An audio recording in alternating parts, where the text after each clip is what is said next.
வணக்கம் ஃப்ரெண்ட்ஸ். நம்ம இன்றைக்கி பார்க்க போகிறது சமையல் அறையில் நமக்கு ரொம்பவே முக்கியமாக பயன்படுற 6 குறிப்புகள் தான் பார்க்க போகிறோம். அது என்னென்னு பார்க்கலாம் வாங்க. வெங்காயம்லாம் பார்த்திங்கன்னா விலை குறைவாக இருக்கும்போது நம்ம 3 கிலோ 100 4 கிலோ 100 விற்கும்பொழுது நிறைய வாங்கி வச்சுருவோம். இல்லைனா மழை காலத்தில் 1 கிலோவாகவே வாங்கினாலுமே ஒரு 2-3 நாள்லேயே பார்த்திங்கன்னா உள்ளுக்குள்ளே அப்படியே அழுகுன மாதிரி இருக்கும். மேலே நல்லா இருக்கிற மாதிரி இருக்கும், ஆனால் உள்ளுக்குள்ளே அழுகுன மாதிரி இருக்கும்.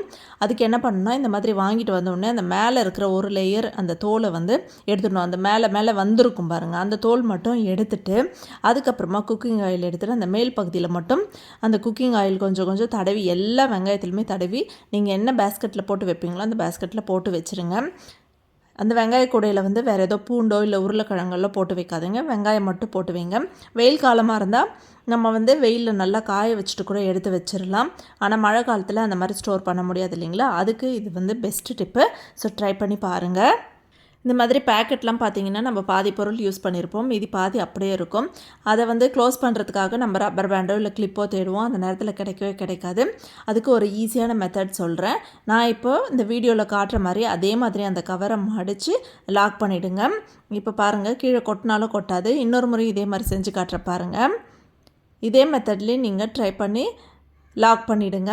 அவ்வளோதாங்க. இது பாதி பேக்கெட் காலியாக இருந்தால் மட்டும்தான் இந்த டிப் வந்து உதவும். நீங்கள் கொஞ்சமாக யூஸ் பண்ணிவிட்டு அப்படியே எடுத்து வைக்கிறீங்கன்னா அந்த இதுக்கு வந்து அந்த பேக்கெட்டுக்கு வந்து இந்த மாதிரி மடிக்க முடியாது. ஸோ பாதியாவது காலியாக இருக்கணும். அந்த மாதிரி டயத்தில் இந்த மாதிரி லாக் பண்ணி வச்சுருங்க. அர்ஜென்ட்டாக நீங்கள் ஆஃபீஸ் கிளம்புறீங்கன்னா அந்த நேரத்தில் நீங்கள் வந்து ரப்பர் பேண்டோ கிளிப்போ தேட தேவையில்லை. இந்த மாதிரி பேக்கெட்டை க்ளோஸ் பண்ணி எடுத்து வச்சுட்டு நீங்கள் ஆஃபீஸுக்கு கிளம்பி போகலாம். ட்ரை பண்ணி பாருங்கள். இந்த மாதிரி குடமிளகாலாம் வாங்குறீங்கன்னா இதில் வந்து 2 பிரிவாக இருக்கும். 3 பிரிவு ஒன்று இருக்கும், 4 பிரிவு ஒன்று இருக்கும். அதுக்கு வந்து என்ன பண்ணலாம் அப்படின்னா, நீங்கள் வந்து 4 பிரிவாக இருக்கிறது வந்து கொஞ்சம் இனிப்பாக இருக்கும். அதை வந்து நீங்கள் சாலடுக்கோ இல்லை பீஸாக்கோ இல்லை வந்து சாண்ட்விச்க்கோ யூஸ் பண்ணிக்கலாம்.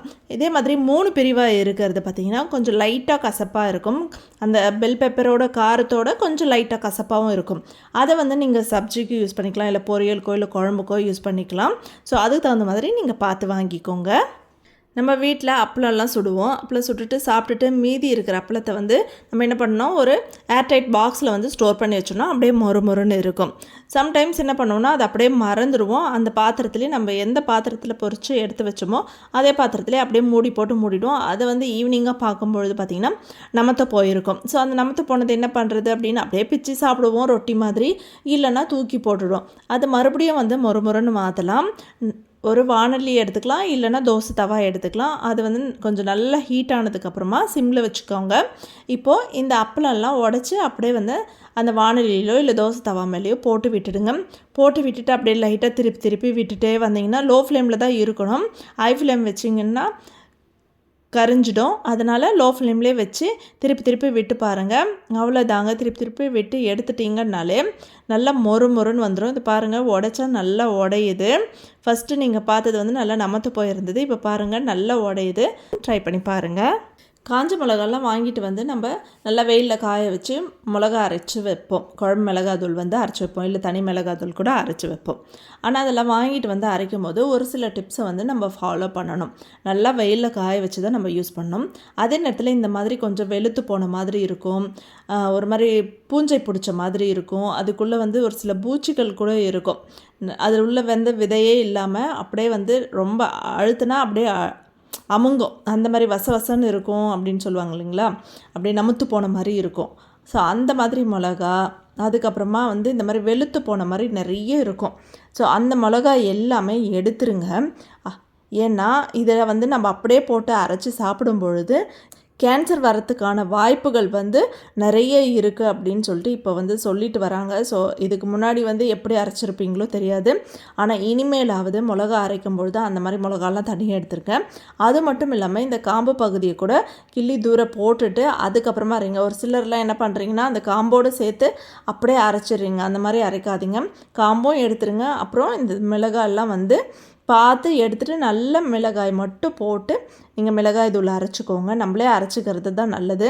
இல்லை நீங்கள் தாளிக்கிறதுக்கு பயன்படுத்துகிறீங்க அப்படின்னாலும் நீங்கள் வந்து நல்ல மிளகாய் போட்டு தாளிக்க பயன்படுத்துங்க. மிளகாய் வாங்கிட்டு வந்த உடனே இதெல்லாம் பண்ணி வச்சிட்டிங்கன்னா உங்களுக்கு ரொம்பவே யூஸ்ஃபுல்லாக இருக்கும். இஞ்சி வந்து நம்ம வாங்கிட்டு வந்து அப்படியே வந்து கவர்லேயோ இல்லை பாக்ஸ்லேயோ போட்டு வச்சுருவோம். அந்த மாதிரி போட்டு வச்சாலுமே நிறைய நாள் வந்து அது அப்படியே இருக்காது. ஒரு சில இடத்துலலாம் பூஞ்சை பிடிச்ச மாதிரி இருக்கும், இல்லைன்னா முளை விட்டுடும். ஸோ அந்த மாதிரி வரக்கூடாது. எப்போவுமே வந்து ஃப்ரெஷ்ஷாக இருக்கணும். நம்ம அதை லாஸ்ட்டு இஞ்சி யூஸ் பண்ணி முடிகிற வரைக்கும் ஃப்ரெஷ்ஷாகவே இருக்கணும்னா நான் சொல்கிற இந்த மெத்தடை வந்து பயன்படுத்தி பாருங்கள். இப்போ அந்த இஞ்சியெல்லாம் வந்து நல்லா கழுவிட்டு ட்ரை பண்ணி எடுத்துக்கோங்க. எடுத்துகிட்டு நல்லா தொடச்சி வச்சுக்கோங்க. ட்ரை ஆகலைன்னா நீங்கள் ஒரு துணி வச்சு நல்லா தொடச்சி எடுத்துக்கோங்க. தொடச்சி எடுத்ததுக்கப்புறமா அந்த இஞ்சியை வந்து சின்ன சின்ன துண்டாக வந்து உடச்சிருங்க. உடச்சதுக்கப்புறமா நீங்கள் என்ன பண்ணுங்கள், நான் இப்போ கட் பண்ணுற மாதிரி கட் பண்ணி விட்டுருங்க. அந்த முளைப்பகுதி கட் பண்ணி விடுங்க. அந்த மேலே காஞ்சி இருக்கிற பகுதியை வந்து கட் பண்ணி விட்டுடுங்க. ஒரு மாதிரி பூஞ்சை மாதிரி இருந்ததுன்னா அதையுமே கட் பண்ணி விட்டுடுங்க. அதோடு வைக்கும்பொழுது என்ன ஆகும்னா மற்ற இஞ்சியெல்லாம் கூட பூஞ்சை பிடிச்சிரும். ஒரு இஞ்சியில் முளை வந்திருந்தாலுமே பக்கத்தில் இருக்கிற எல்லா இஞ்சிலுமே வந்து டக்கு டக்குன்னு முளை வர ஆரம்பிச்சிடும். ஸோ அதெல்லாம் கட் பண்ணி தனியாக ஒரு கிண்ணத்தில் எடுத்து வச்சுக்கோங்க. இப்போ நான் இந்த மாதிரி கட் பண்ணி எடுத்து வச்சுருக்கேன். இப்போ இது வேஸ்ட்டுன்னு தூக்கி போடவே தேவையில்லைங்க. இதில் இருக்கிற தோல் எடுத்துகிட்டு நம்ம தட்டி டீ கூட போட்டுக்கலாம். அப்படி இல்லையா, தோலோடு நீங்கள் வந்து அரைச்சி இந்த முட்டி வலி, கை முட்டி கால் முட்டி வலி எல்லாம் இருக்கும்பொழுது அதுக்கு நீங்கள் 10 போட்டுக்கலாம். இல்லை தலைவலி இருக்குது, தலையில் நீர் கோர்த்துருக்குனாலும் அப்படியே தோலோடு அரைச்சி தலையில் வந்து 10 போட்டிங்க அப்படின்னா கொஞ்ச நேரத்தில் அந்த நீரெல்லாம் இழுத்துரும், தலைவலியும் போயிடும். ஸோ அதுக்கு யூஸ் பண்ணிக்கலாம். அதை வந்து வேஸ்ட்டுன்னு தூக்கி எல்லாம் போட தேவையில்லை. இந்த மாதிரி யூஸ் பண்ணிக்கலாம். இல்லை அந்த இஞ்சி கூட கொஞ்சம் பச்சை மிளகாவும் சேர்த்து அரைச்சி நல்லா தண்ணி ஊற்றி கலந்து ஸ்ப்ரே பாட்டில் கலந்து வச்சுக்கோங்க. அதை வந்து நம்ம செடிகளில் பூச்சி இருக்குது பாருங்கள், மாவு பூச்சி, எறும்பு, இதுக்கெல்லாம் கூட தெளித்து விடலாம். ஸோ அதுக்கெல்லாம் பயன்படுத்தலாம். அப்படியே தூக்கி நீங்கள் வெளியே போட தேவையில்லை. ஸோ இந்த டிப்பை வந்து பயன்படுத்தி பாருங்கள். இது வந்து கட் பண்ணிவிட்டு அப்படியே வச்சிடாமல் ஒரு பாக்ஸில் அடியில் ஒரு டிஷ்யூ பேப்பர் போட்டு அதுக்கப்புறமா அது மேலே இஞ்சி வச்சுட்டு மேலே ஒரு டிஷ்யூ பேப்பர் போட்டு அதுக்கப்புறமா ஸ்டோர் பண்ணி வைங்க. 1 மாதம் வரைக்கும் கெட்டு போகவே போகாது. ட்ரை பண்ணி பாருங்கள். இன்றைக்கி நான் சொன்ன எல்லா டிப்ஸுமே உங்களுக்கு பிடிச்சிருக்கும்னு நினைக்கிறேன். இந்த வீடியோ பிடிச்சிருந்ததுன்னா ஒரு லைக் பண்ணிக்கோங்க. அப்படியே உங்கள் ஃப்ரெண்ட்ஸ் அண்ட் ஃபேமிலி மெம்பர்ஸ்க்கு ஷேர் பண்ணிக்கோங்க. தேங்க்யூ.